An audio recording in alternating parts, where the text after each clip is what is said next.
So Council acknowledges the Wadawurrung traditional owners of this land, and I pay my respect to all elders, past and present, and to all Aboriginal and Torres Strait Islander people who are part of the greater Geelong community. Committee members advised that this virtual meeting is being recorded. Yes, I see the record button, and will be published on the Council's website. If any committee member loses connectivity with this meeting, they'll be marked as absent for the time they are away. If a quorum cannot be maintained during the meeting due to members losing connectivity, we'll adjourn the meeting for 10 minutes to re-establish quorum. If that doesn't work, the meeting will be abandoned and postponed until next Tuesday, the 22nd at 7:30 a.m. Voting be by show of hands. Always to speak to an item, please raise your hand. We ask to keep your mic muted when you're not speaking. As per the requirement of the Omnibus Bill 2020, can I please have a show of hands from everyone that you both see and hear? Right. Excellent. Welcome everybody, and a special welcome to Councillor Trent Sullivan too, who is joining us as the second councillor on the Central Geelong Marketing Committee. So welcome to you, Trent. Jody, have we any apologies? We have Ben Flynn. Ben Flynn, that's our only apology this morning. Everyone else is here. Okay. Oh, sorry, Steph. I apologise. Steph Davey is not here this morning. So she didn't there's no apology from Steph. No worries. Except she's just arrived in the meeting room. Here she is.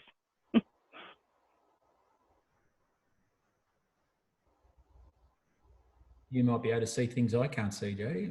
Yeah, she's about to come on now. Good morning, Steph. Morning, everyone. Good morning. You can see and hear okay? Yes, perfectly, thanks. Terrific, thank you. All right, so any declarations of conflict of interest? If not now, and if during the meeting, let us know. Acceptance of the previous minutes. Can I please have a mover and seconder to confirm the minutes from the Central Geelong Marketing Committee held on the 18th of August? Move Narelle, seconded Steph. Davey, all in favour? Thank you. Any matters arising from those minutes, Jody? There weren't. Oh. Okay. On the agenda, item 4 is question time. So there's no questions received from the public at all? We did not receive any questions via email from the public for this meeting. Okay, thanks. Jody, we'll go straight on to reports and agenda items. So item 5, the finance summary. Jody, thanks. Okay, so the finance summary has been included in your meeting pack, which was attached to the calendar appointment for this meeting. Just for August, what you're seeing is the July figures, so our TASE expenditure, the majority of the TASE expenditure sitting in there. And you'll also see in that report the third last column where it's saying year-to-date adopted budget plus carryover. That's showing the carryover from the previous financial year that has come across into this financial year. That's around the figure that was discussed at the July meeting, and what you'll see over coming months as we're able to start delivery of programs, a little more that expenditure that we'll have month on month will increase. We're coming into what is traditionally a busy time for Central Geelong Marketing as we move into school holidays, the shopping festival, Sidewalk Sales, and also into Christmas. So there's certainly, as per the allocation that the committee has for the year, there'll certainly be expenditure coming up over the coming months, but we are working in the COVID environment. So the expenditure that we might expect in one month may move across to another, just depending if we have to delay the starts to activities or we have to amend them during the actual delivery of the program. But everything, of course, the start of the year is tracking very well.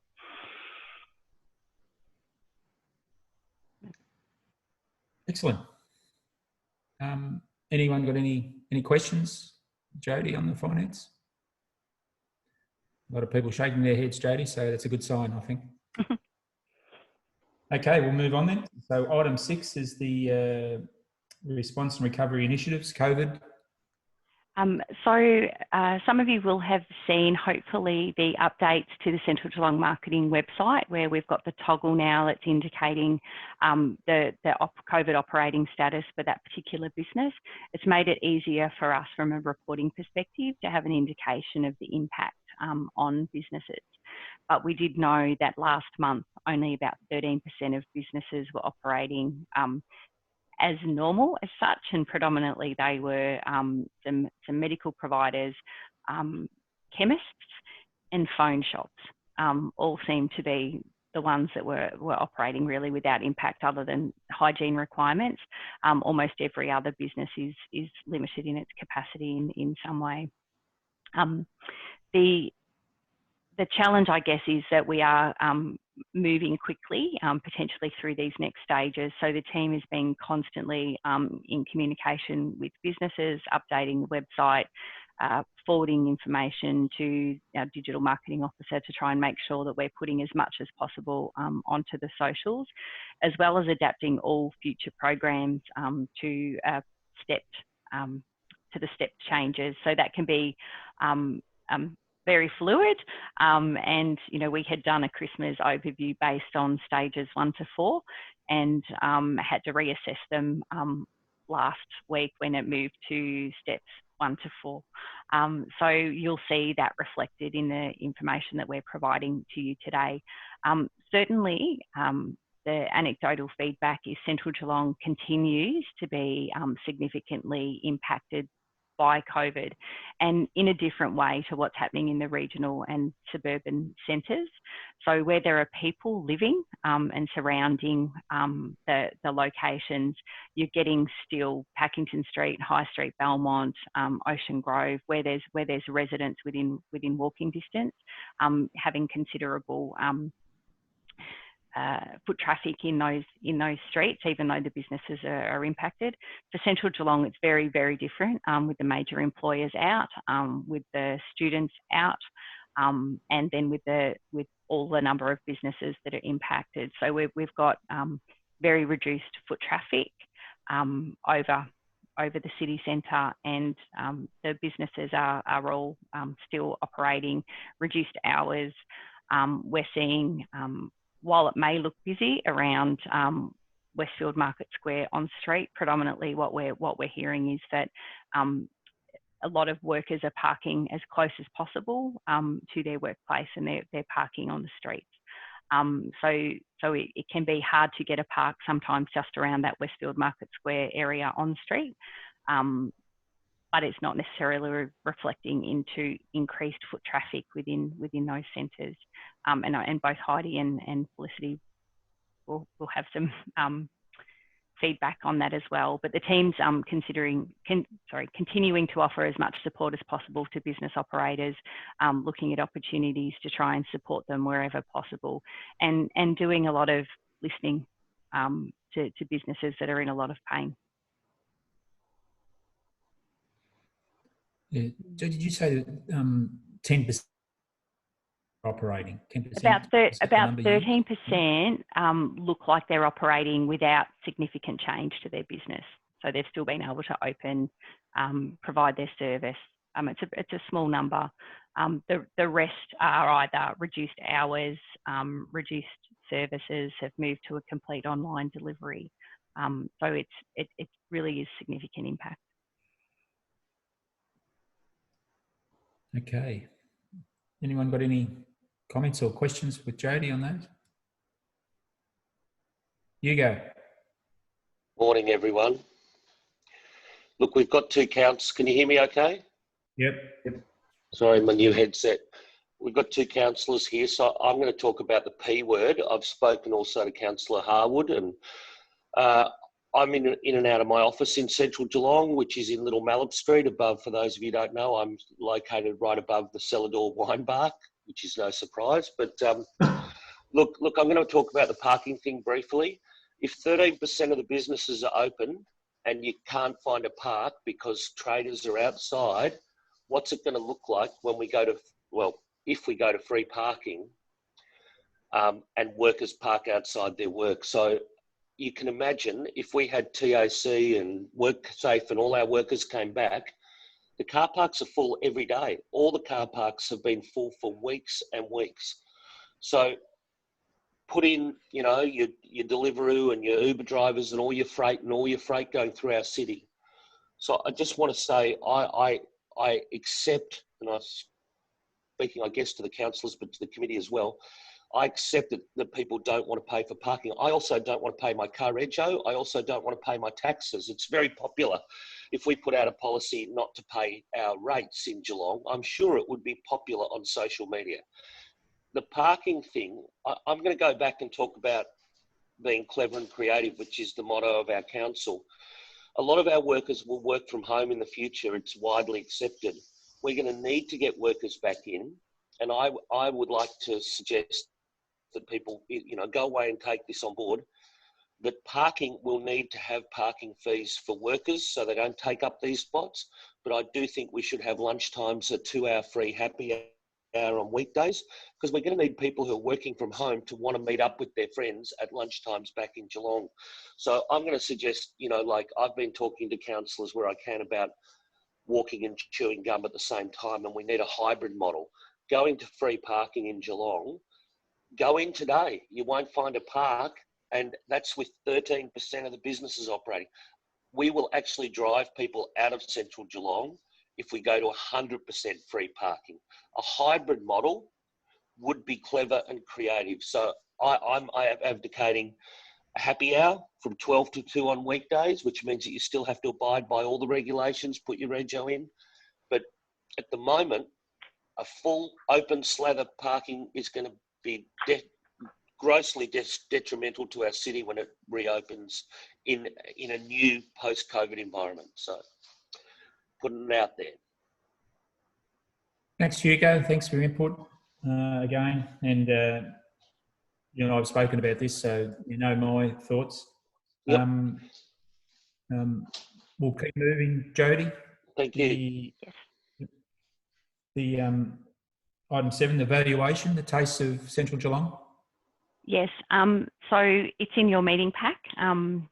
So the assumption is that everyone's had a look at it, but wanting to just highlight a few issues and then have the committee have some discussion and then make some recommendations if there's another taste in the future. Clearly, the program needed to be a reduced version, a light version, with the responses. With the impact of restrictions. The program was moved to a digital format, as you're aware, and you did get a snapshot at the last committee meeting, I'm aware, of some broad overview of the particular program. But the idea of this program was to still continue to support as much as possible the restaurants and cafes in central Geelong and to encourage people in. Case was very lucky. We just seemed to fall within those two stricter periods of COVID restrictions. So the fact that we were able to get the full delivery of the program out there in its light version, I think was quite remarkable. And, you know, hats off to the team for being able to deliver that program.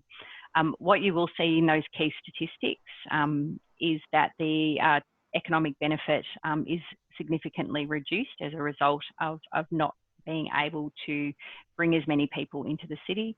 All activities were planned around small group activities, self-guided activities, and the large programs that we've run in the past where it might be a celebrity chef or sweet street or the afternoon tea.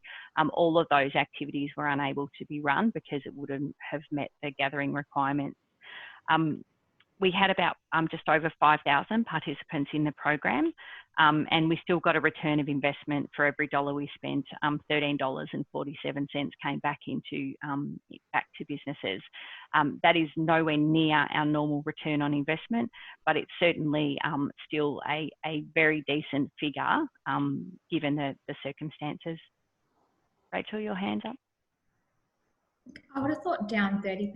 It's not bad given what was our foot traffic down. That's probably a pat on the back worthy. That still looks pretty good. I was just trying to do numbers quickly, but yeah, I think it still sounds like it was a pretty solid effort.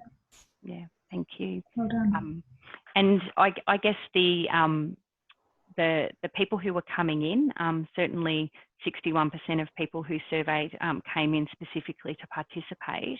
That compares to 88% last year. But this year, 67% went on to do other things, and they actually spent a little more this year. So I think people were having less visits to Central Geelong, but they may have spent more when they were in the city centre.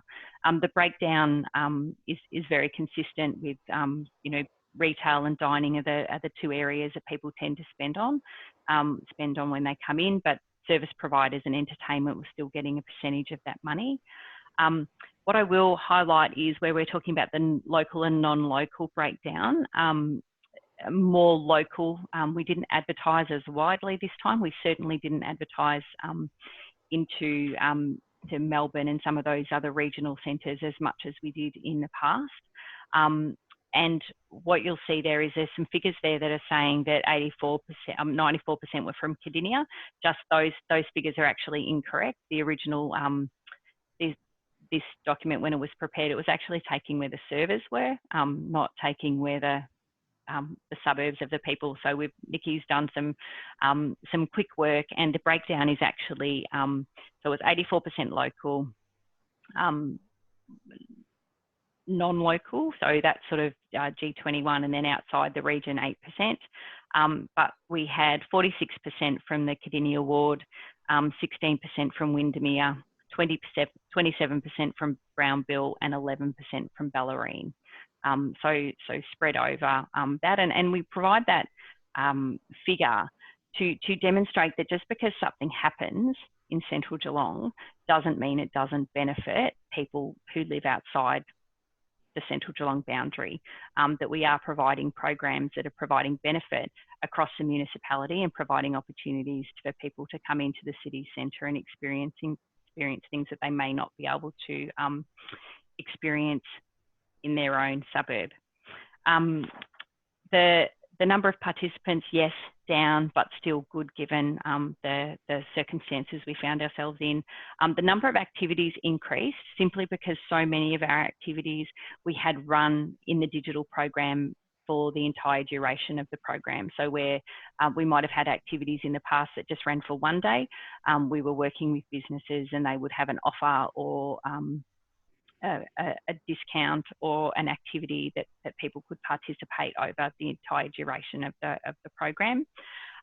Participant satisfaction was still very good. They were rating the activities good. People would like to see it continue, so that 99%. We asked all people who participated in the program, particularly if they were buying tickets from us or they were attending one of the small group activities for that feedback. 97% rated it as very important or important. About 43% were participating for the first time, and 93% said they would participate in the future. There were some issues around businesses being very inconsistent with their opening hours. So even though we might have had an activity where the business might say they were open for lunch and dinner that day, businesses were closing unexpectedly, not always putting a sign up out the front. We had some people who reported, standing outside a business waiting for it to open at 12 o'clock and it just never opened, even though their website and their social media and the sign outside their door said that they were opening at 12. And I think that's just reflective of the circumstances that some businesses found themselves in, from a staffing perspective and the overwhelm of the impact of all of the changed trading conditions. But we did, of course, get feedback from members of the public who were trying to use the pick and mix tickets and were unable to because the business wasn't open as advertised. The things that people said would make them come in before is more events, activities, better free parking. The parking was free already. No COVID. Clearly people would come in more if there was no COVID, but that's not a surprise. And improved streetscapes and infrastructure was the other one that came up. From a community wellbeing perspective, people were clearly saying they felt safe and welcome when they were participating. Those numbers were all a little lower than previous years. they did say that they felt connected. The interesting one was only 56% of people responded this year that said that during taste they enjoyed the vibrancy in central Geelong. Agreed or strongly agreed. Last year that figure was 91%. So clearly the impact of COVID meant there was less activity on the street. There weren't the musical performances. The sitting down on chairs and tables. All of those things that normally happen in a streetscape environment weren't happening, and that's reflected in those figures. The businesses that did participate got great benefit from it. It was very challenging for traders to even work out how they could participate, and hats off to Nikki, who literally spoke to every restaurant and cafe, made contact with them, tried to work out a way that they could participate. Some just simply couldn't, but others, there were really innovative ways of getting them involved. They do think that the program's effective in showcasing the city centre. That was a 100% figure. 92% thought taste is important, very important. 100% rated the promotion of the program excellent, very good or good. 70% rated their activity between that excellent to good stage. And that's because sometimes the activity itself, what they were hoping to be able to present, it was impacted by numbers, and it maybe didn't go as successfully as they hoped. But there's some testimonials there, so interesting always to get that feedback. We had businesses that their activity filled up immediately. Some actually put additional activities on, such as Twisted. Can't underestimate again the number of contacts with businesses, and we log all of those in Salesforce so we can demonstrate how much we are communicating with businesses. And the changes to previous years, you'll see there were really additional activities that were developed. The pick and mix, which is that customisable self-guided tour, that concept's really great and could be used for future events. The Cook the Dish, where we showcased chefs, and they all came up with a unique recipe that was then recreated at home, was great. It linked restaurants and it provided good opportunity for photos. Our Pick a Patch, which was our socially distanced picnic, had to be cancelled due to COVID, but that concept itself is, a very good one moving forward. And as we see what the state government and also the internal discussions that are happening within council about helping businesses move out onto the streets and more, or into the footpaths, expanded street trading to assist them through that process. All of those, are good. That Pick a Patch was sort of an idea of trying to test that, and we'll see that concept move out in the coming months. Clearly more a digital program, but we do know that people missed the printed program. So one of the things about Taste, where we do produce that printed program, is it's really nice sometimes to be able to see everything there, circle what you want, and it's very difficult to do that in a digital format for most people. We didn't spend as much as we had allocated. We didn't spend it for the sake. We spent what we needed to be able to do what we needed to do, understanding that there was significantly less expenses because we didn't have the afternoon tea, and we didn't have the celebrity chef. It's a really interesting time from a sponsorship perspective. We can have sort of in kind and promotional support, but that idea of being able to get financial sponsorship at the moment from businesses or significant donations of products, we're just operating in a different environment, and it's very hard to even get them to participate, let alone thinking of giving things to us. It may change over coming months, but the team's very conscious of their ask to businesses, and our aim was to try and give as much support back to participating businesses as possible, so working with them on cost price items and things like that. The media spends there, so always a significant portion of the Taste program, and we got significant free media value, estimated around $84,000 for this particular program. Digital marketing stats are there. You can see our reach is really good. The idea of being able to engage people with their own products that they're doing at home, asking people to share content has been important, and the Google Ads campaign was successful as well, as was the Cats video series. So having the Cats players come in that period of time, film the videos, and that got good impressions as well.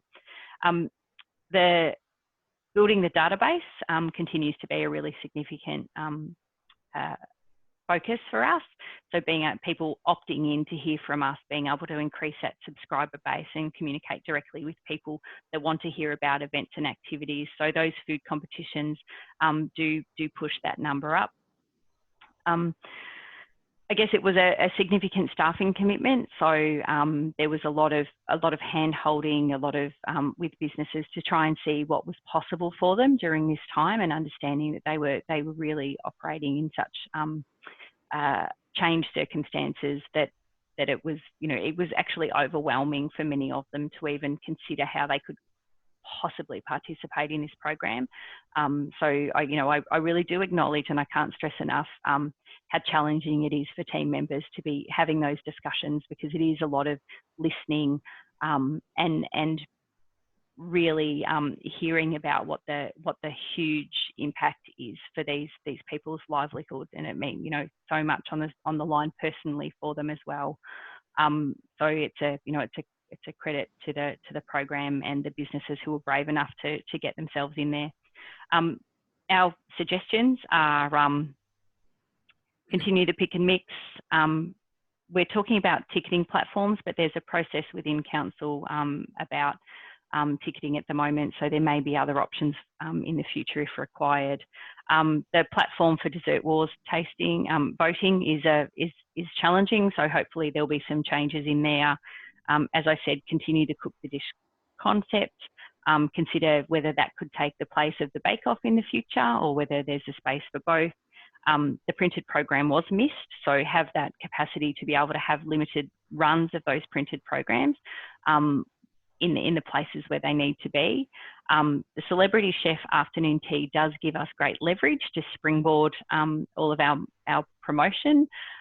So it was missed having that one hook of a particular activity for this year. Pick a Patch, we do like it. We think the social distancing will be here for a while, so how we're able to use that for this and other events. The curation of the program, trying to have quality over quantity, even though our activity numbers were up this year, it was really just about how many, the offering over the whole program, really trying to make sure that the events are unique and we're giving people different experiences in Central Geelong that they certainly can't get other times of the year or in other places. Always seeking increased funding. We didn't get we did have a funding submission in which we were successful last year. So it was a regional funding from a tourism perspective to increase regional attendees at the event, and we did that last year, but then this year we were rejected on that particular funding submission, but they said it was more a local event, even though we successfully used the money last year to increase people from outside the region to the event. We'll continue to try wherever possible for any grants that are out there. And I guess that's an overview, and my recommendation is that the committee notes the 2020 Taste of Central Geelong program evaluation and suggestions for improvement. There is no funding for Central Geelong marketing beyond June 2021. So at this stage, this was the last taste event that we have confirmed funding for. So when we say suggestions for improvement, it's for this or other events. So I'll leave it across to you guys to discuss. Thanks, Jodie. See a fair bit there. Who wants to kick it off? Anyone want to comment on this? Felicity, thank you. Yeah, I was just going to say, Nikki and the team have done a fabulous job. Based on all of that, I think from our retailers, we had pretty much the same feedback. A lot of them would have liked who participated, but really struggled with reduced hours and staffing issues. But the ones that did participate were really happy and said to me that it definitely increased the traffic in their stores. So that's really well done. Thanks for listening. Greg, did you look? No? No, sorry. Yeah, look, I participated. We went into Little Melt Street a couple of times, participated, and I think what you said, Joni, about the printed program, I agree with that. I might be a bit old school, but I just like the printed program to maybe sitting on the dining table and you have a flick through and go back to a bit later and or pick it up again the next day and have another look. So I think that's that was missed. But I like the suggestion of other groups being involved when this program runs next year, like the Wine Club, Tourism Geelong, the Greater Ballerine, and maybe you get TAC and WorkSafe involved as well. To use leverage off those. And yeah, I just wanted to congratulate Nikki on to be able to pull this together in the way she did, and the team. Just a fantastic effort, and it really is a flagship for the Central Geelong Marketing Committee. I think tastes, and it's a great program. Anyone else? Everyone's a bit quiet this morning, aren't they? A bit quiet. Anyway.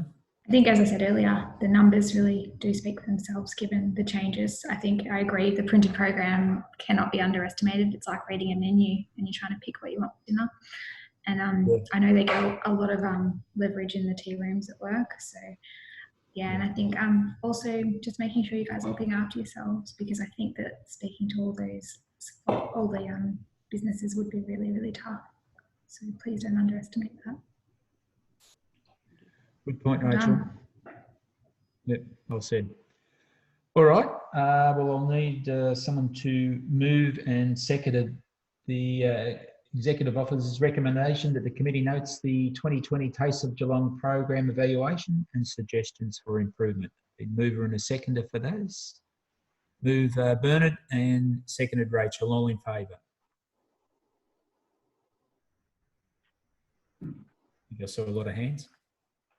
Thank you, Jody, and team, Emma.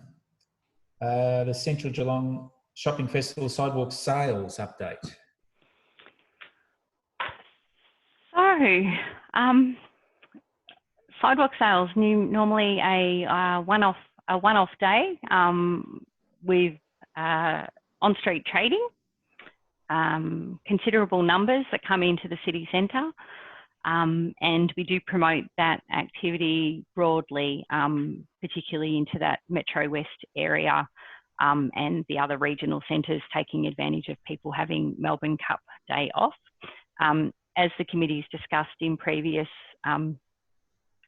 years, the sidewalk sale component of it continues to be challenging for business operators. The requirements that the trading, all the goods are on the road side of the footpath, the staff that are required to man those particular stalls, all of those things impact the interest or the capacity of business operators to be able to do that element. And over the past few years, we've been transitioning the event into more of a shopping festival.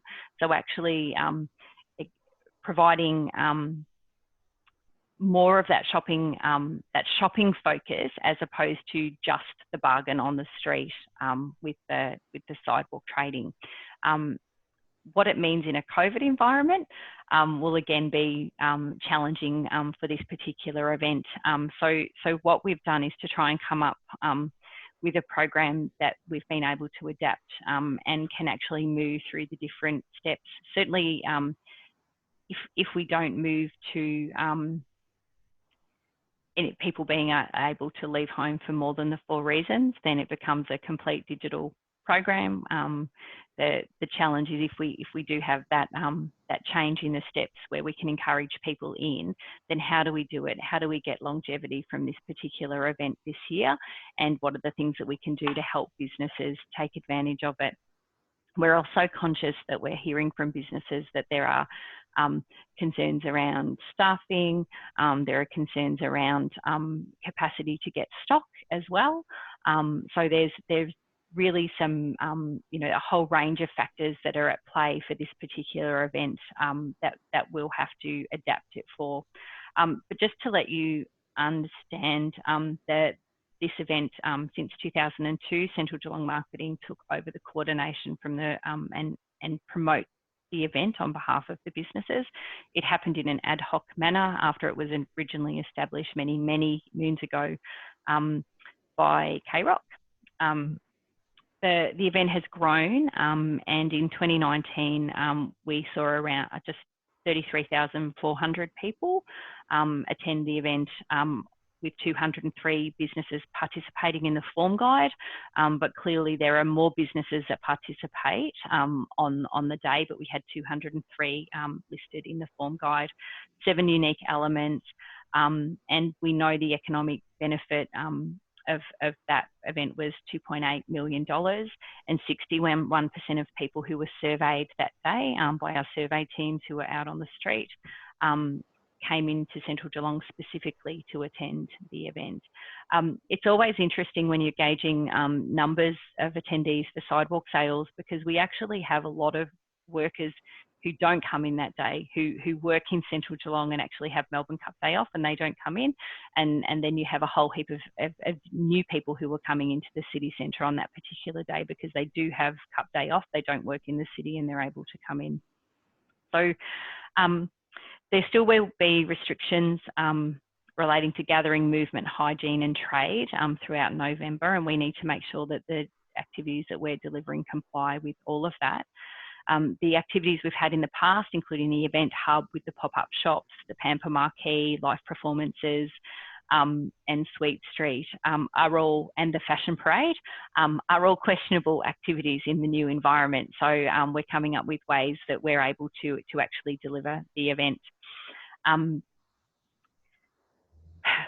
Where we'd like to be is still see significant sales for businesses, and often Sidewalk Sales and that start of the Christmas program that happens around that time is the launch of Christmas shopping. So it's a trigger for people to start thinking about Christmas and to start thinking about what they need, what their shopping requirements are. So we still want to try and make this that element continue. What we're proposing is, instead of just doing a one day, actually having a shopping festival over the week. So starting it on the Monday prior to the Melbourne Cup Day and running it through until the 8th of November. So taking the whole week and asking businesses to have offers throughout that particular week. It will provide an opportunity for businesses to participate in different ways, and we would love to maintain an economic benefit of over $2 million back to businesses, but we know that depending on what the trading circumstances are, that might be challenging, as we saw for tastes. So the things that we're proposing, and you'll see where we've gone through and put the different COVID options in there. The form guide, so have a digital form guide. Normally what we will produce is a double page spread in the local paper and a printer, and we get some run-ons of those. We're saying go digital for this, but also support it with some smaller postcards and things to be able to get those out into people's letterboxes, and they're able to then go online to see the range of activities. The digital form guide, in-store and online special offers, so asking businesses to have in-store or special offers or value adds. Many of them will have it anyway, because we're coming into that time where a lot of the online sales. So are we able to start to take advantage of those sales that are commencing from now? Businesses do need to manage their own COVID safe requirements, including capacity limits, social distancing and staffing requirements. And Felicity, all I think about for Sidewalk Sales is that chemist in Market Square, where it's 10 deep of people around the perfume counter, and what's the impact this year for those kind of events and activities, knowing that particular business have a strategy where they get enough stock to make that happen on that particular day. So we know that there'll be things that will be really changed this year. So Inline online special offers, what we're looking at is a virtual shopping video series. So actually having our ambassador be able to go in, we'll film, there'll be incentives at the end to view the whole video. And we've been able to negotiate with the cats where we had about a small amount of time with our cats ambassador. We've been able to negotiate an extended day's activity, and we'll be able to film a video series with so it's, correct me if I'm wrong, Nikki, it's Renee, is it Renee Goring? Garing, I think. Garing. Yeah, Renee Garing. Renee Garing. So she is our ambassador this year. Never a good thing when you've got to try and use the ambassador not on the particular day. So that idea of having a fashion parade with people in it or watching, we're really going to have to step all of that back and try to creatively use the ambassadors and that leverage that partnership will give us. So working with a local videographer to do some video series that then provides us content which will help with the communication of the event. Street trading, so individual businesses will need to determine whether they have the capacity to trade on the street. We've spoken with local laws.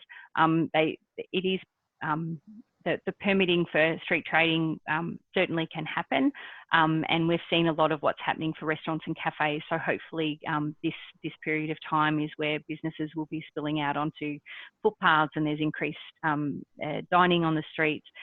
But businesses will be able to have a table if they choose, and local laws have indicated that could be for just the one day Melbourne Cup. If a business wanted to do it for the week, that's fine as well. So it's really going to be up to the individual trader to choose whether or not they have the capacity to do it, understanding that some won't want people touching the goods outside without them being watched. Normally it's one staff member that's trying to do the sales, and so it's really going to be an individual business decision, but it still will form an important part of the program, because for some businesses that's the part of the festival that they really enjoy. So again, can proceed. The goodie bags, so the idea that we did for TASTE and also for the school holiday was to allow for self-guided tours throughout central Geelong. So actually giving people the opportunity to collect something, whether it be a goodie bag or for the school holidays, it was a colouring sheet that, where they went around to different businesses, had to go into the business in a small, safe group within the gathering requirements, and fill either the sheet, receive something at each business, and working with those businesses to make that goodie bag as valuable as possible.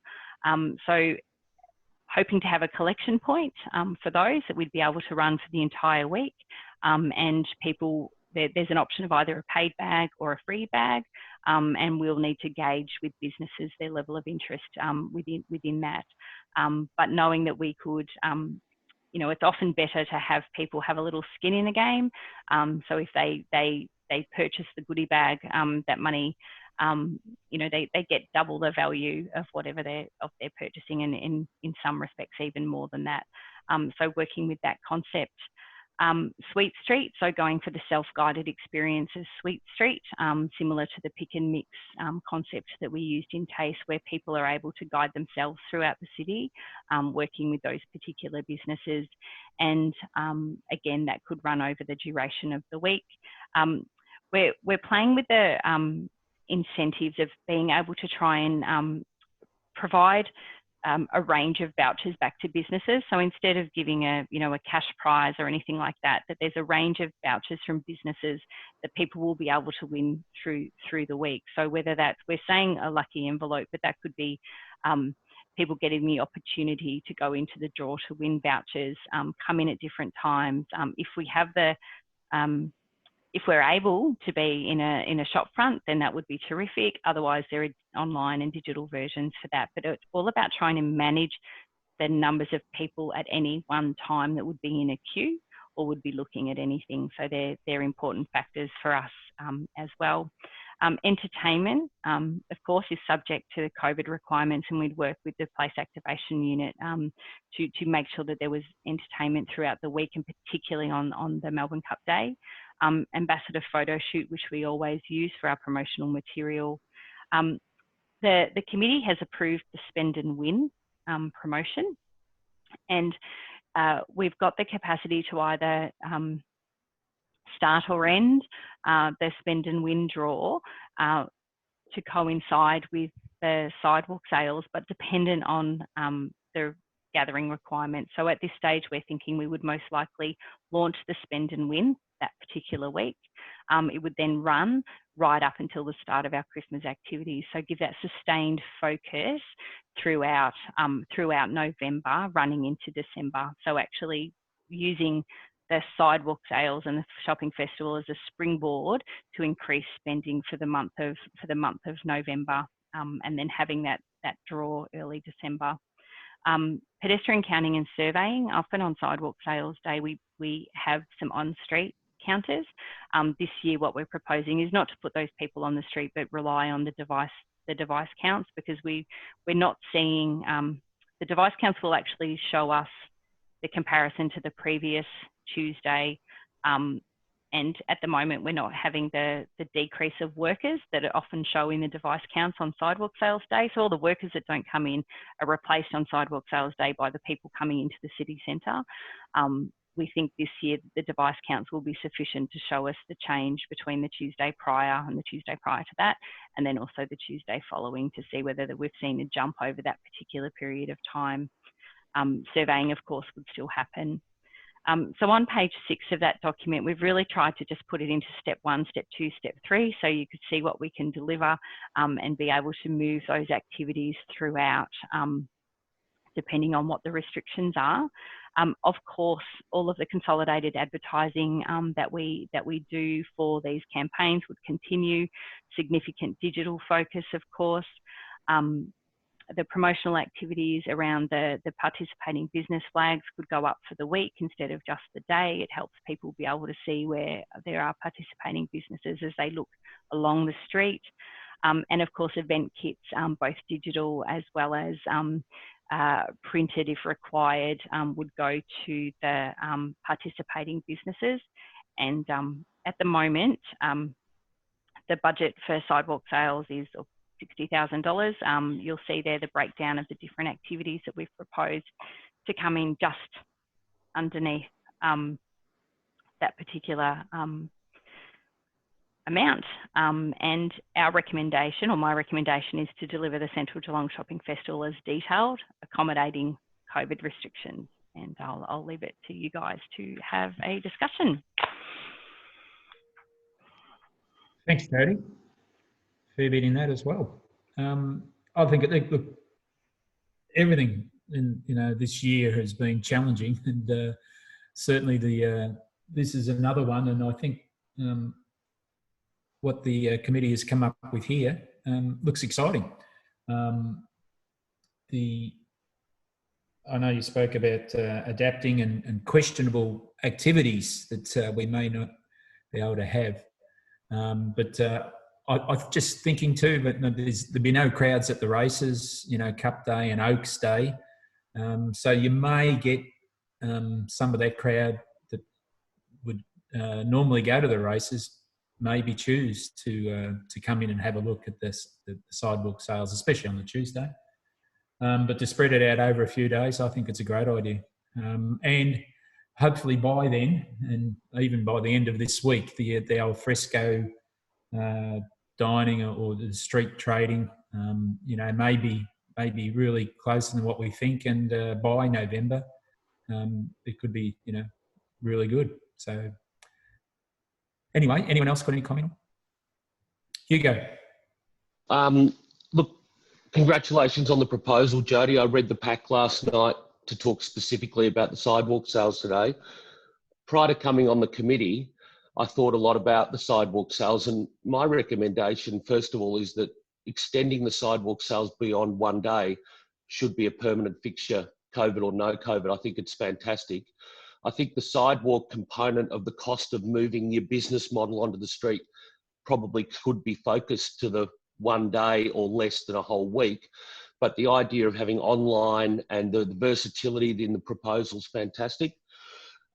If we are to assume that by the end of today, the Premier will have made an announcement about regional Victoria, and that was indicated on last night's news service, if we were to make that assumption, I would like to propose that we put additional funds in. This could be a game changer for our retailers.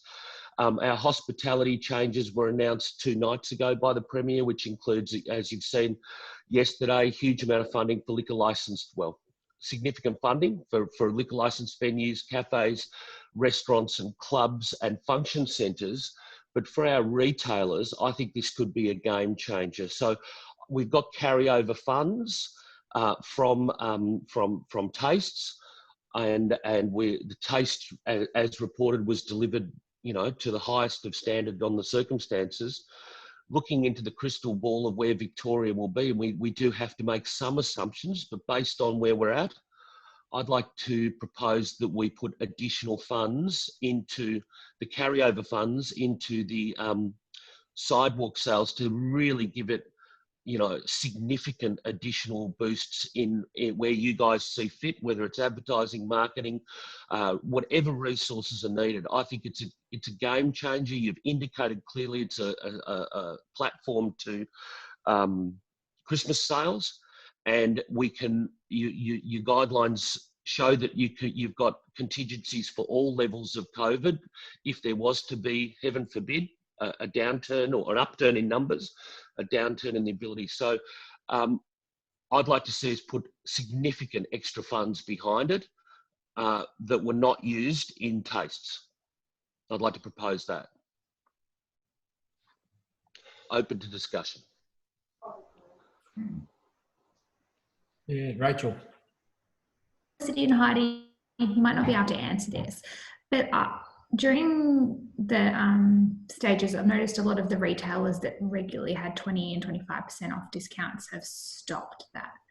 Do you guys see that? Have the sale habits changed, and is that going to affect the timing of this? Rachel, to your point, I think it's really going to be dependent on the business and the stock levels and what they're trying to achieve in terms of budget, depending on whether the store was still trading with online facilitating. There are some stores that will be looking to clear old season that didn't have the chance to sell. And then there will be other stores who are either trying to push new season at full price. It's really going to be dependent on the business.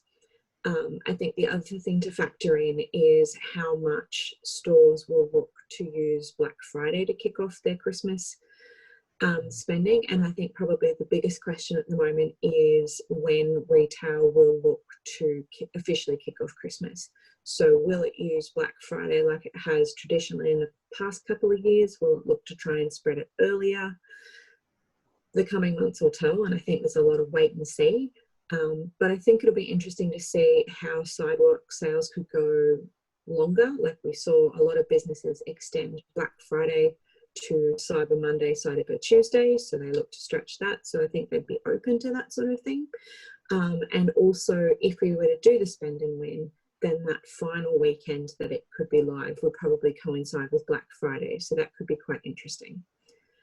But yeah, I don't have all the answers, but there's definitely a lot of, I think there's appetite for it. It's just which ones will pick up on it. Thanks. Yeah, sorry, Peter. I just wanted to say what Heidi said is very valid, and I've been in the centre the past couple of days and have had a real focus on talking to all the retailers about Sidewalk Sales and Black Friday. And I guess from the national perspective, they are now starting to consider whether they're going to do anything at all.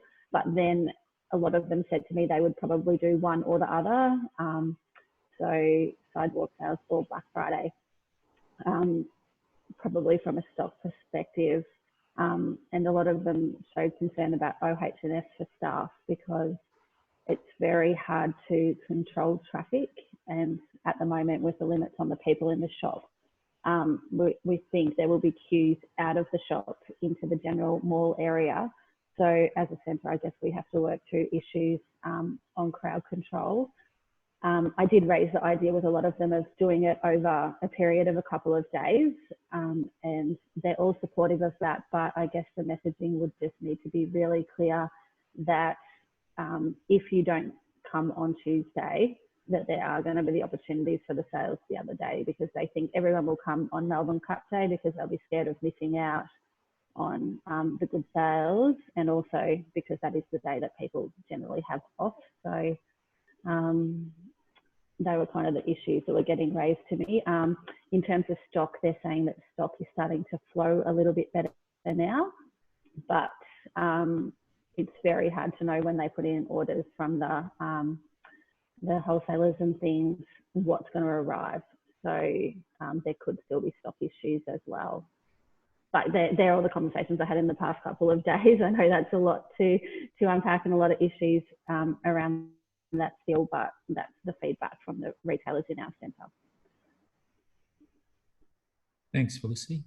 Jodie, have you got any thoughts on those comments that have been made?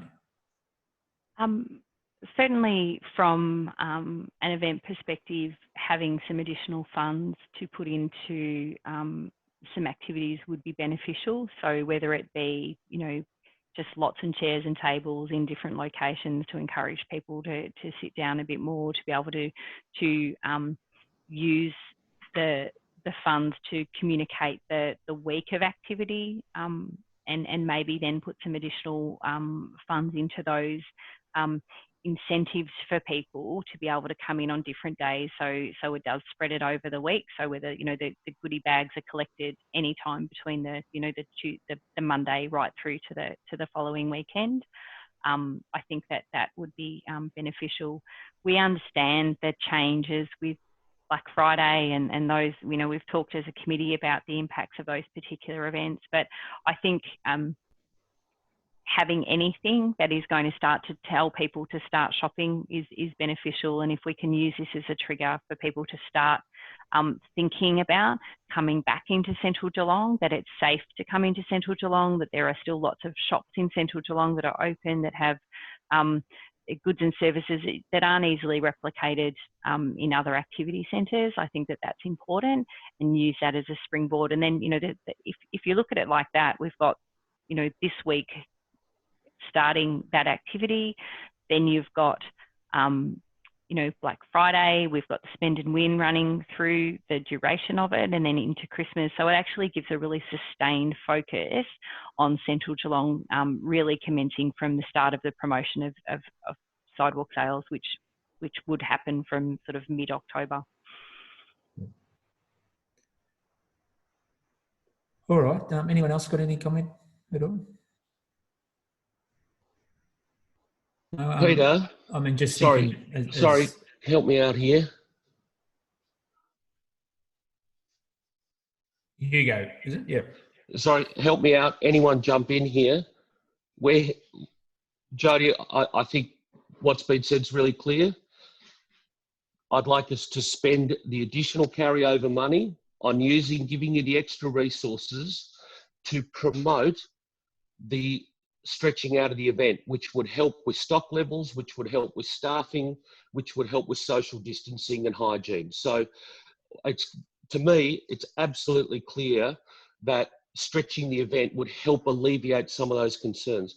I think you're right. Discounting is not going to be as much because people have got stock, and we know there's going to be a demand. And let's cut to the chase. There's going to be an announcement ideally today on lifting of regulations. So we can't say for sure, but let's I think it's a safe assumption. But I'm. What are we here for? Let's spend the money. This is. You've just talked about the effect on your staff and the effect that people are having in our food services. This is our retail people. This is the chance, folks. This is the money. Let's spend it. Let's spend it right now on Sidewalk Sales. Let's make it great again. Let's stretch it. Let's manage it. But let's give Central Geelong the resources. I want to move that we take the carryover funds. Jody, you advised us what that dollar figure should be to give you absolutely the resources. These are people that are on their knees. I mean, this is the time. So I'm sorry, I'm passionate, but what are we here for? Let's spend the money right now today, or Jody, you come back, or we carry the entire Tastes budget over into this project. If we need to do Renee's fashion parade as from Platform Arts or somewhere as a live stream, let's do the best goddamn fashion parade that we can do and live stream it and promote the hell out of it. Let's get our ambassadors out there. Let's do it safely with all the guidelines are there in the pack that we've all received. But let's spend the money now. Let's allocate what Jody needs to make this absolutely work, because I can't see the downside. If people run out of stock, that's a win. Thanks, Hugo. Thanks, Hugo.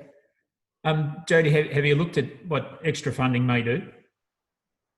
Absolutely. Extra funding allows us to put more infrastructure in, but also to expand the promotion.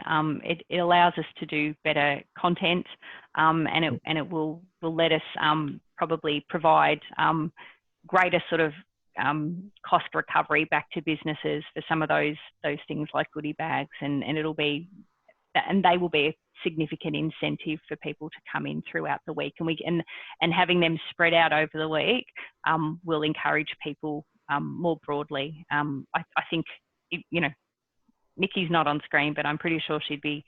We do run that event with a really tight budget, given the return on that investment. So, you know, there's $30,000 that we can carry over from Taste that could go towards the Taste event. So that recommendation could be amended if required to deliver the Central Geelong Shopping Festival as detailed, accommodating COVID restrictions using the 30,000 carryover from the Taste program. Well, that's all right. That's the recommendation then. So that's the recommendation we have, and I need a mover and a seconder for those. Hugo, we'll get you to move it, and I think everyone wants to second it. So Heidi, I'm sorry, I was choosing everyone there. And so the recommendation is to deliver Central Geelong Shopping Festival as detailed, accommodating COVID restrictions, and with the additional 30,000 carryover from Taste. Yes. All in favour? Well done. Good work. Good work. Thank you.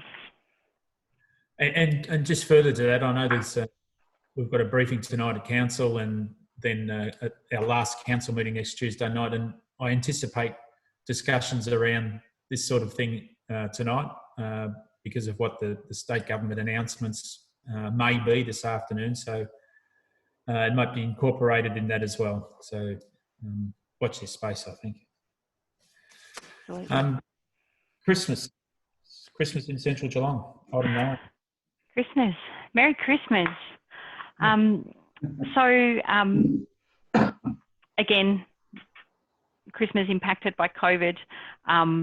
Central Geelong Marketing has delivered a Christmas in Central Geelong program since 2006 and have had trails and different activities over that time. The key activities that we're traditionally known for are the morning teas with Santa, Santa letters, the elves are ours, and the activity trail where there's different locations and a reason for people to move throughout the city to see different Christmas things has always been a key component of what we deliver. Vacant property activation has always been part of that. So over the years, we've had the reindeers and the gingerbread and the tinsel rooms and the neon room last year. And so always trying to develop the program as much as possible.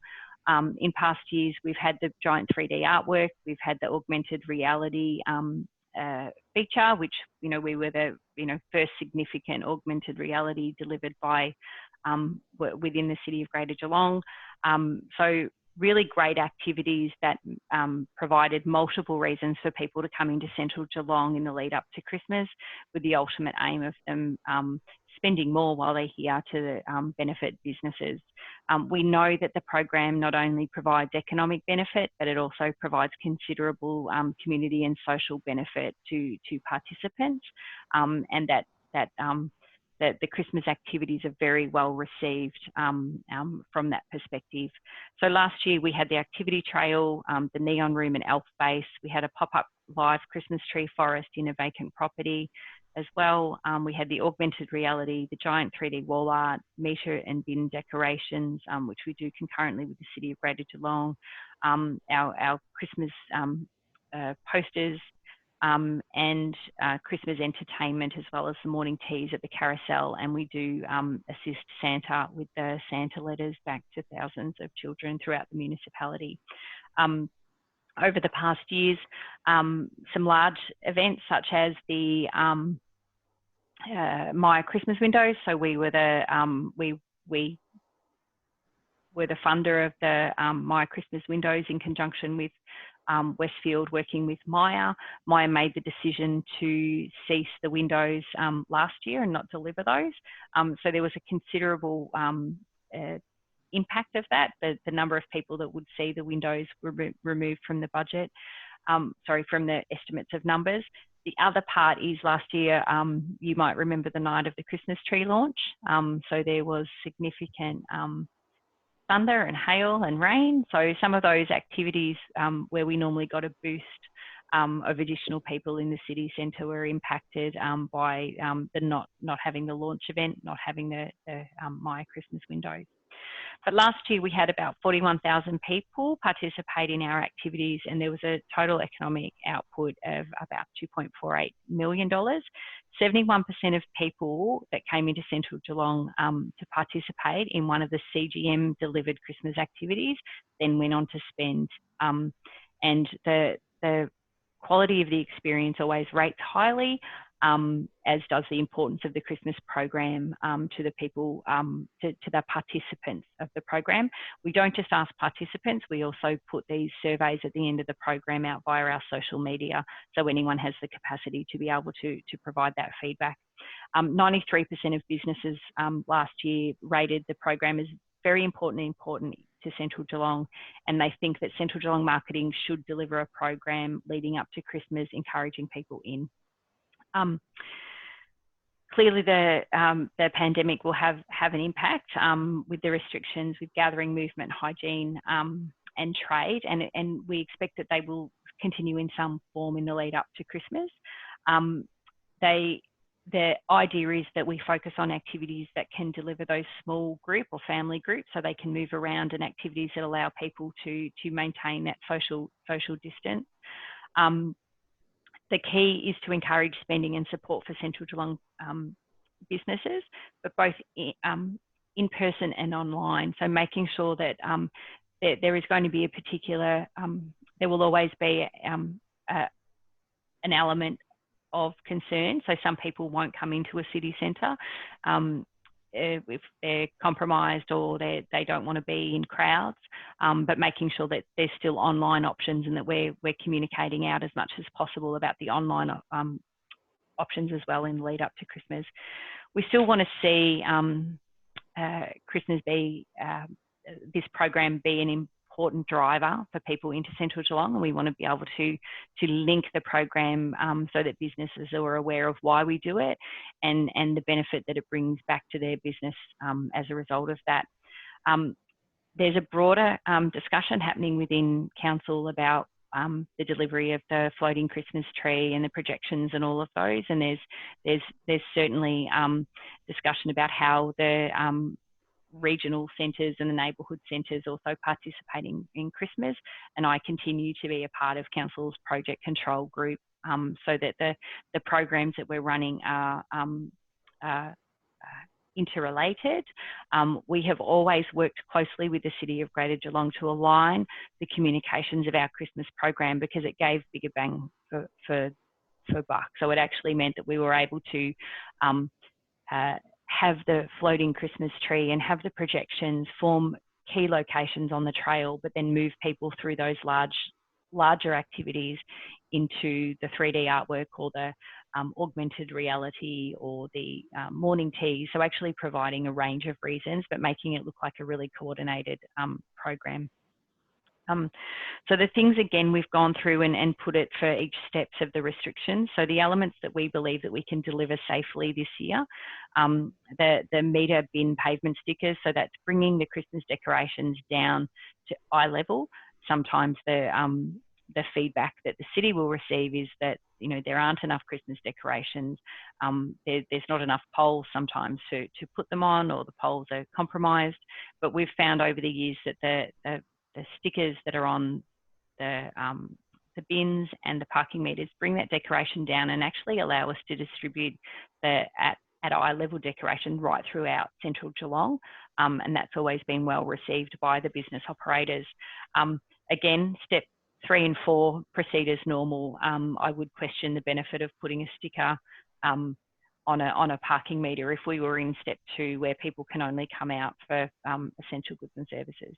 The Christmas activity trail, so again, having that trail, encouraging people to move throughout the city, providing multiple reasons for them to come in during that time. An inclusion of a Santa treat hunt within that, so similar to what we did during the school holiday program, is having clues throughout the trail. People can go in and then they can support businesses. We know that where a business might have given away a small item, generally when people come in for that, the family then go on to spend in that particular business. So assisting with the incentive items that then provide benefit back to businesses. We distribute that to our databases, but also having them downloadable from the website. We can put them in key locations like the Carousel, Wool Museum, visitor information centres, and it can be distributed that way. And again, this one is delivered as normal in steps 3 and 4, but again, we would only be able to promote online activities on that activity trail should restrictions not ease or go back. So the treat trails in there as well. The Christmas AR colouring, so providing, we need to have some elements in this program that will work if we have to swap back to a digital program. So this idea of this Christmas AR colouring, so it's colouring sheets, there can be prizes attached to it, but it actually, it becomes an AR feature. So the idea at this stage might be it's the Christmas tree, the kids colour it in, you use the augmented feature and that will pop up for them. So having these small items that are a real incentive for people, whether it's in person or whether they're able to do it online at home. Christmas window installation. So I did see that Myer Melbourne have indicated that they will not be installing any, that the Christmas windows will not go in this year. They cited COVID concerns in relation to that, but it may be that it was also relating to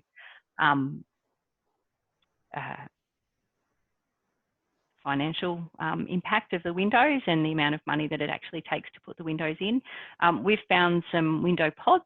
We believe that we can manage the visitor numbers to windows really effectively, so that there would be social distancing markers, there would be, markings on the ground to say where to stand. The elves would be able to assist with crowd control if it was busy during the day. But these window pods that can simply be rolled up into the windows of vacant premises with sticker decals on the window and providing that experience for people, so they're still getting that feel of looking in a window, and that would operate day and night. So we've costed that out. The giant 3D wall art, which is fantastic, that happens. They're still out there from last year, a couple of them that weren't Christmas themed, so they go well. An augmented reality treasure hunt, as we have done in the past, so actually using the augmented reality feature to move people throughout the city centre. Letters to Santa, the gift guide, roving entertainment as allowed. Things like the Waterfront Christmas Market will or won't go ahead depending on what the Rotary Club who run that decide to do. And then we've got Christmas event kits for businesses as well. So we've tried to come up with activities that will provide a really good program regardless of what the restrictions are, but have multiple reasons for people to come in. So we've spaced that through step 1 to step 4 so that you could see that, and we've costed it out that we come in just on that we've got an $80,000 budget for Christmas, and we believe that we can deliver this program for that particular budget, understanding that there's some broader things happening delivered by the City of Greater Geelong, being the tree and projections as well. So my recommendation is to deliver the Christmas in Central Geelong program as detailed within permitted restrictions, and over to you guys for discussion. Thanks again, Jodie. The premises for the window installation, have you got one of those? Would be negotiated.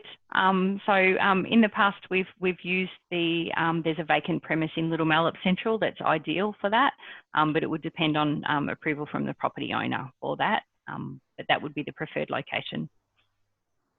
So the same as last year, where the... Yes, yeah, right. if possible, but that's a Market Square premise, so it would be on whether or not it was available for that time. Right, okay.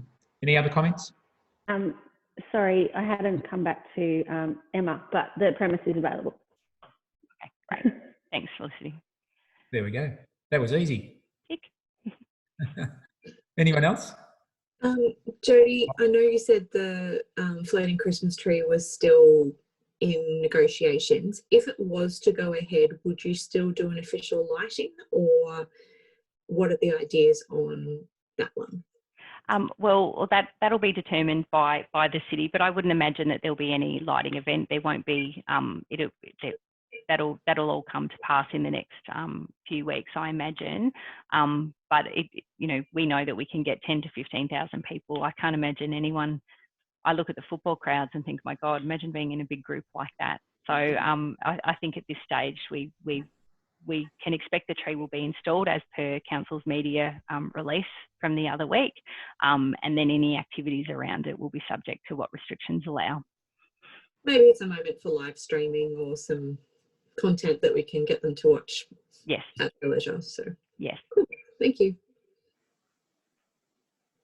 Anyone else? Okay, so do we need to vote on this recommendation? Bernie had his hand up, Peter. Sorry, Bernie.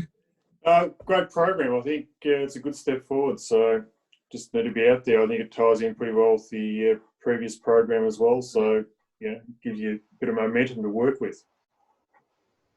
Yeah. Thanks, Bernie. Okay, the recommendation is to deliver the Christmas in Central Geelong program as detailed within the permitted restrictions. So I need a mover and a seconder for that. Moved Bernie and seconded Greg. All in favour?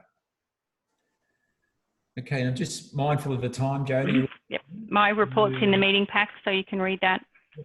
Take that as good. Is Mark was with us at the start. He doesn't seem to be anymore. Oh, he's here. He's there.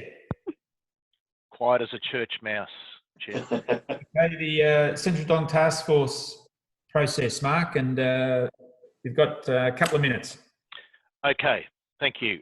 Look, I'll just provide a brief summary of the report that's going up to Council. There was a notice of motion in the 30th of June to invite people from the business community in Central Geelong to provide feedback and suggestions through a workshop or through a task force forum. 31 participants ended up on that group, and an external facilitator was engaged to give us that little bit of independence in terms of the discussion that happened and how it was going to be reported. We Council officers provided fact sheets from across the various topic areas, and the topic areas that were discussed were parking, public transport, the Central Geelong Levy and the Central Geelong Committee, and commercial rates. So in order of priority, that's kind of where their interests were. It was certainly parking was at the top. and Central Geelong marketing as a topic of interest to us here was ranked number 3. So around parking, they looked at and had discussions around whether parking should be free, whether there might be a dynamic pricing model, refund coupons as an option to encourage people to shop in Central Geelong. They did talk about overhauling the whole parking system. And there was also mention of things like shuttles, so free shuttles around the city. Public transport was also talked about as a second topic. Trackless Trams, which you've no doubt heard or seen before on the media, was talked about again. The bus interchange was the focus of a lot of discussion by all of the groups. Better timetabling, certainly to make it easier for people to come into Geelong and have a reliable and efficient public transport network out of Geelong. Again, a free city loop was talked about, and for the council to have a greater sort of advocacy role in terms of public transport, which is a state responsibility. Commercial rates was one of the topic areas that there was a desire to have commercial rates that were lower than the example that was provided in the fact sheets, which was Wyndham. So Wyndham is actually cheaper in terms of its commercial rate base. Other things they were looking at was the potential for council to benchmark against other regional cities. Other ideas that sort of came out of the blue sky thinking included a vacancy tax on Central Geelong buildings, so commercial buildings, to encourage landlords to improve their buildings to attract tenants. On the other hand, rate relief was also a recommendation where perhaps there might be rate relief for 6 months, conditional on the landlord spending that amount of money on upgrades to their premises.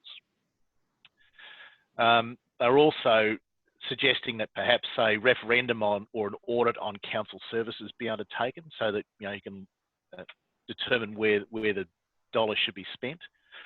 Waiving al fresco fees, and that's now come into play. Food trucks attracted the ire of a couple of the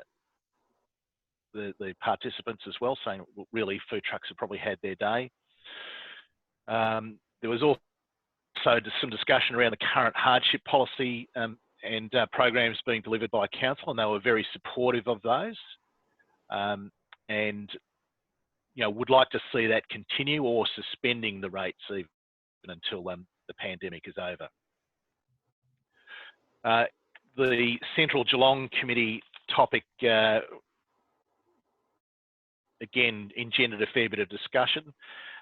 Generally, the feeling was that the work was supported, the marketing and promotions and events were supported.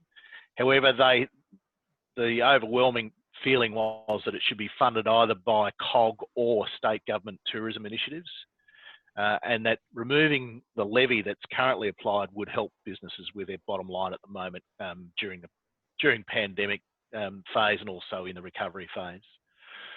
A couple of the participants were very keen to see the P&L for the CGM businesses. We didn't provide that because there was some issues around privacy and also that's detail that they weren't asked to look at. So businesses, on the other hand, did want to say that they wanted to have a greater a say in terms of the types of events that are run. And interestingly, I think this is where the discussion started to blur between what was Central Geelong delivery and delivery of other events or other parts of the council running events and other sort of initiatives. So there's a bit of confusion about where CGM started and stopped in some ways. They were very keen on benchmarking and looking at the return on investment, and I know that is information that's publicly available, but some of the participants in those workshops, they even said that perhaps the levy could be optional. So what businesses would opt to pay for the levy? Interesting sort of question. And they thought that there was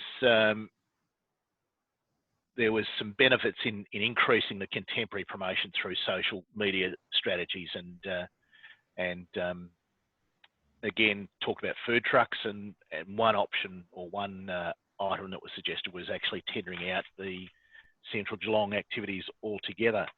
So this is being discussed, as Peter said, tonight at council briefing, and it will be presented to council on the 21st of September. Essentially, it's about presenting the report for council to note and to refer the report to the incoming council after the elections. So I hope that covered that off. There's a lot of content in there. It will be posted with the council meeting pack on the Friday before the next council meeting, so next Friday.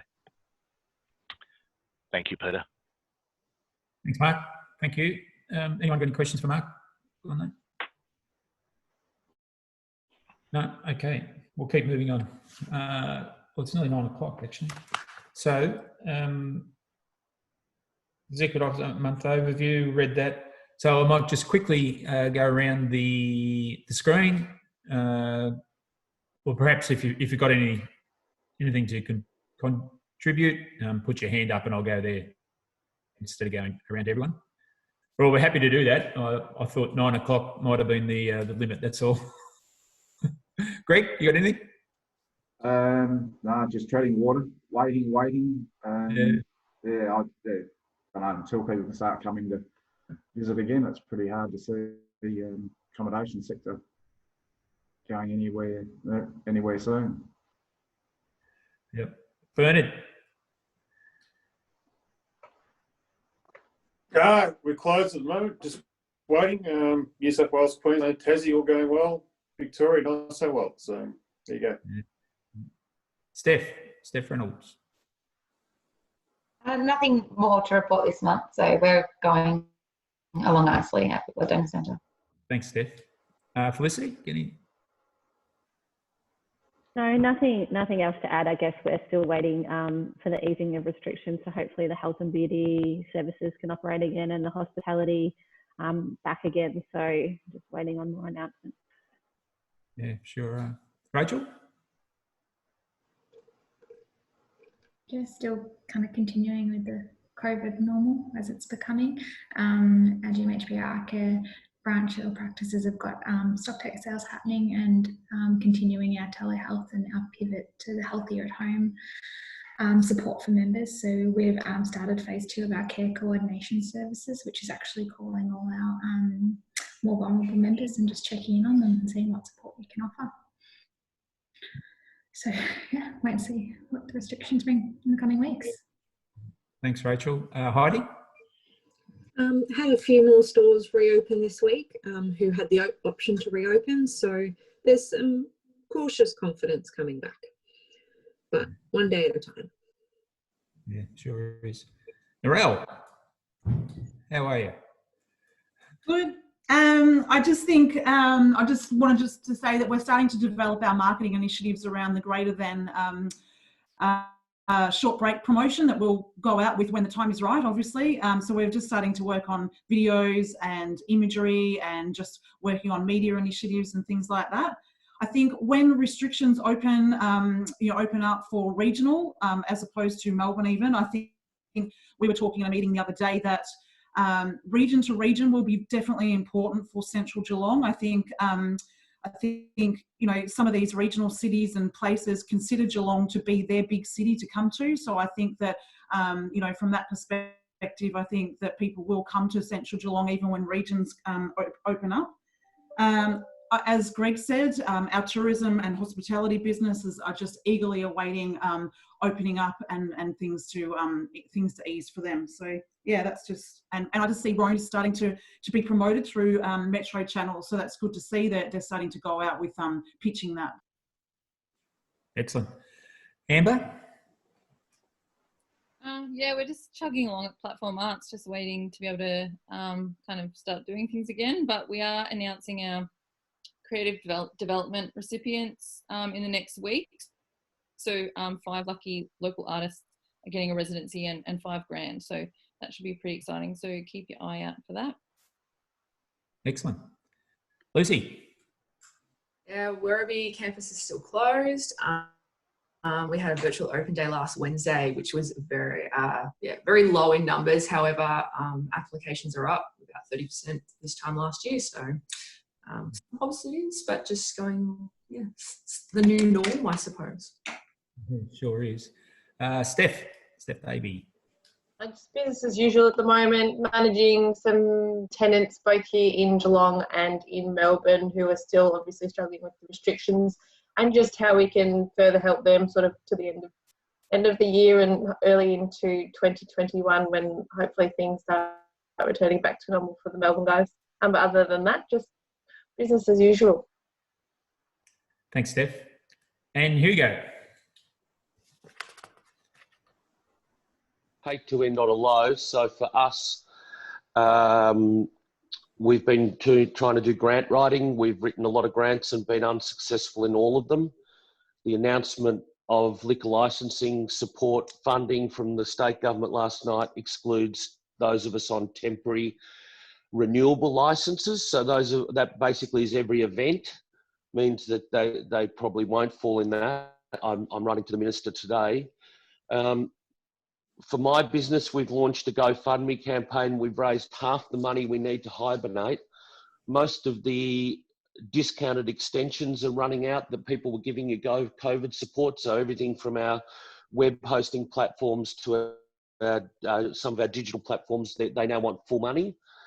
And JobKeeper gets cut back. So we're on the cusp of bankruptcy, I would say, any day now, unless we've got another month or so before the live music venues funding is even announced. So that's not for another month. So I don't know if we'll make it. At the moment, we've raised enough money for 3 months, but that doesn't cover the 6 months of $100,000 in losses. So I'm a day-by-day proposition for a business that's run 26 years. Sorry. There's the reality. Our thoughts are with you, mate. Our thoughts are with you, that's for sure. That's it, everybody. And obviously, the council is in a caretaker mode from next Tuesday, so there won't be the next Central Geelong Marketing Committee meeting will be in November. I'm going to date.